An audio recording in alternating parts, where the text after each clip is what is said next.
आज एबीपी माझाच्या 3 बातम्यांचा इफेक्ट पाहायला मिळाला। लाडकी बहीण योजनेच्या कागदपत्रांसाठी पैसे घेणाऱ्या ग्रामसेवकाला निलंबित करण्यात आलं। नागपुरात कागदोपत्री बोगस शेतकरी तयार करून नुकसान भरपाई लाटण्याचा प्रकार घडला होता।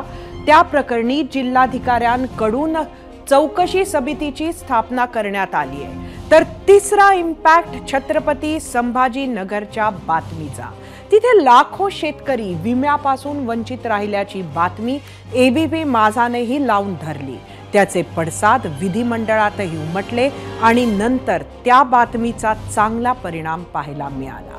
माझाच्या बातमीनंतर काही तासात 1,14,000 शेतकऱ्यांचा विमा कंपनीने स्वीकारला।